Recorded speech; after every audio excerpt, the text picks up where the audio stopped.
I just want to give you an example just of the imperative today and its use in a more practical way as opposed to just looking at the theory.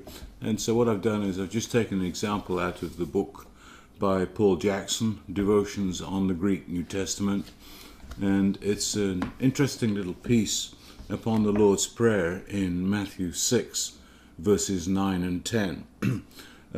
In the Greek, Hagias theto ta onoma su, el theto he basileia su, genes theto ta thelema su.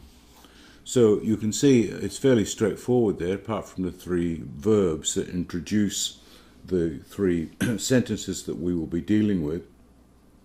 The nouns there, first of all, of course, you've got the possessive pronoun, genitive masculine singular, su. And of course, the nouns, there's ta onoma, which is a third declension neuter noun, her basileia. That's a second declension, first declension feminine noun, ends in a vowel or row. And then to thelema is really also a neuter noun, so relating to name and kingdom, and thelema is will.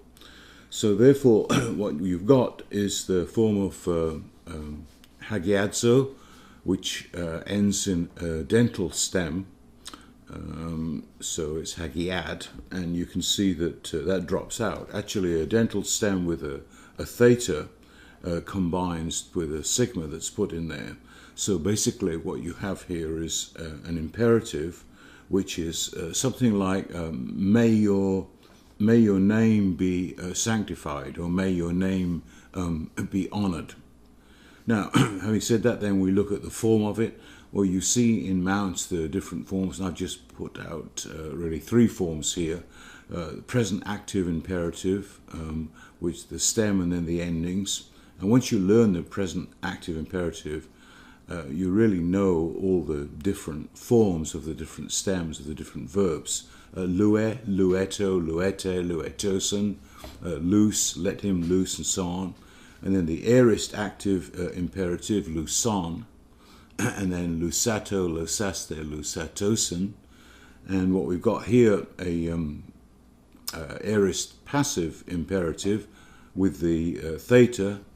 Don't forget that the imperative is not declarative in the sense that it's not declarative at all. It's a different mood.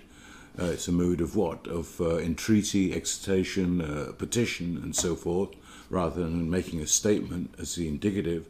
What I was leading to say is that it doesn't relate to the past, it relates to the present, so there's no augment in the imperative.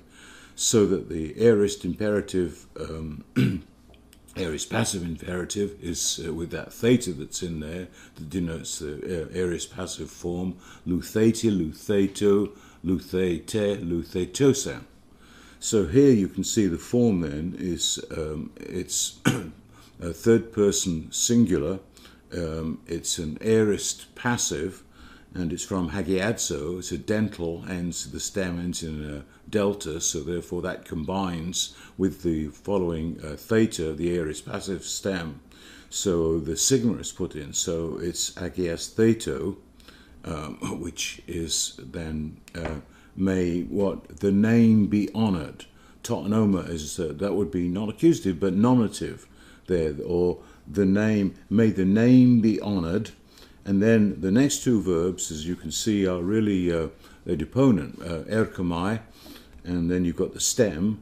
So the stem denotes that if it's an aorist form, it's going to be, it's going to take the present imperative endings, eto, lueto, el theto. That does not denote that it's a present form of imperative. It's rather a deponent aorist form, second aorist form, because of the stem, elf, from erkomai. May your kingdom come, and then a sort of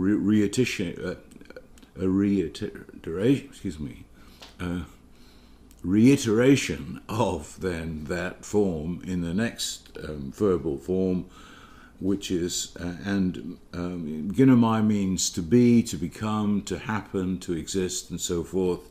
And here again you have the aorist form, aorist passive form, and the stem, of course, of ginomai is gen, and so you have the stem here, so it's not then going to be present, but it's going to be aorist passive. The only reason I can tell you that it's an aorist passive and not an aorist active in form, don't forget the deportment form is passive in meaning, but passive in form but active in meaning, is because I think that ginomai actually comes from a combination of different verbs. If you look at the principal parts, you'll see that. It's a bit too complicated for where we are at this point.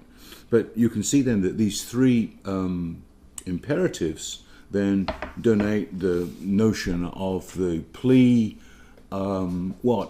it's difficult here because this is a command, but you've got the inferior, in other words, it's a prayer from Jesus for us, that we are to what? To address God, may your name be honored, may your kingdom come, may your will be done.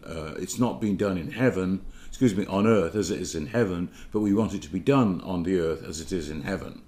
So therefore, from that standpoint, it's a command. But how can I put that? It's a soft command. It's not a declarative statement. This is the case. It's a plea then. It's an entreaty. It's a petition. So it's sort of like a soft command.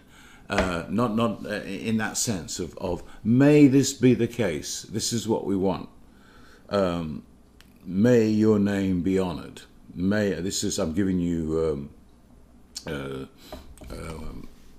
giving you Shively's translation of this. May your name be honored or sanctified.